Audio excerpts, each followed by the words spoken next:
High school के छात्रों को परीक्षा उत्तीर्ण करने के लिए कार में सुंदर अंग्रेजी शिक्षकों को विकीर्ण करना पड़ता है, लेकिन कौन जानता था कि शिक्षक उसके अनुरोध से असंतुष्ट था और जब वह कक्षा से बाहर था तो उसने दूसरे लड़के को रोक दिया। बहाना यह है कि दूसरे पक्ष को कुछ परीक्षण पत्र प्राप्त करने के लिए पुरुष सहपाठी ने शिक्षक के संकेत को कुछ ही सेकंड में समझ लिया। इतनी अच्छी बात के सामने वह इसके बारे में सोचे बिना सहमत हो गई, लेकिन अप्रत्याशित रूप से महत्वपूर्ण क्षण में पुरुष सहपाठी ने वास्तव में फुसलाया।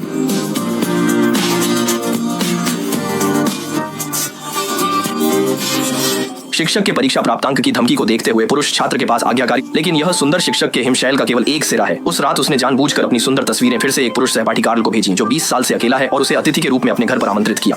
ऑपरेशन की इस लहर ने वास्तव में कार्ल को बड़े सिर को नियंत्रित करने की अनुमति दी, इसलिए उसने जानबूझकर पर्याप्त स्मर्फ्स तैयार किए और अपने पूरे शरीर पर इत्र छिड़क लिया। लेकिन उसे नहीं पता था कि आज रात उसके दुस्वप्न की शुरुआत। जल्द ही वह नियुक्ति स्थल पर पहुंची और इंतजार किया, लेकिन 7 मिनट के बाद कार्ल ने अभी भी शिक्षक को नहीं देखा।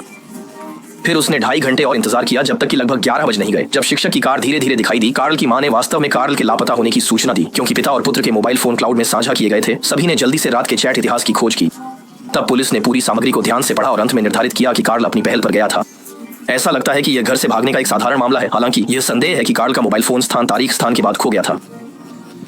यहाँ तक कि डेट पार्टनर की संख्या भी एक वर्चुअल नंबर है और संवाद करने के लिए दूसरे पक्ष को ढूंढना असंभव है। उपलब्ध एकमात्र जानकारी के साथ यह केवल अनुमान लगाया जा सकता है कि महिला बड़ी है और वह और कार्ल स्कूल में मिले थे। संदिग्ध ने जल्दी से स्कूल की महिला शिक्षक पर ध्यान केंद्रित किया, लेकिन एक अन्य एजेंट ने पहले की चैट की खोज की। एक ने कार्ल की कक्षा के 2 पुरुष सहपाठियों के बारे में बात की और कार्ल को निर्देश दिया कि वह उनसे पूछे कि यदि वे परीक्षा उत्तीर्ण करना चाहते हैं तो उन्होंने अपने जाहिर है कि यह एक प्रमुख सुराग है। जासूस ने जल्दी से स्कूल की तलाशी लेने का आदेश दिया, लेकिन दुर्भाग्य से इस समय स्कूल पहले ही सर्दियों की छुट्टी के लिए बंद हो चुका है और गुप्तचरों ने सीधे प्रिंसिपल का घर ढूंढा। लेकिन मुख्य सबूत पेश करने के बाद प्रिंसिपल उलझन में दिखे, लेकिन उन्होंने कहा कि एक महत्वपूर्ण जानकारी, यानी कार्ल के तीनों स्कूल की खेल टीम के सदस्य हैं।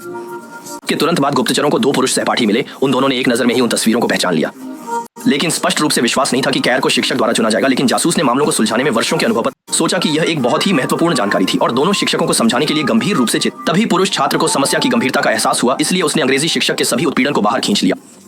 मामला और स्पष्ट होता गया और आंतरिक सूचना संग्रह के माध्यम से शीघ्र ही यह निर्धारित हो गया कि शिक्षक फीमी इस वर्ष 37 वर्ष के थे। अजीब बात यह है कि वह 5 साल में 8 स्कूल बदल चुका है और जांच के माध्यम से पता चला कि उसकी नौकरी के दौरान पुरुष सहपाठियों के साथ अस्पष्ट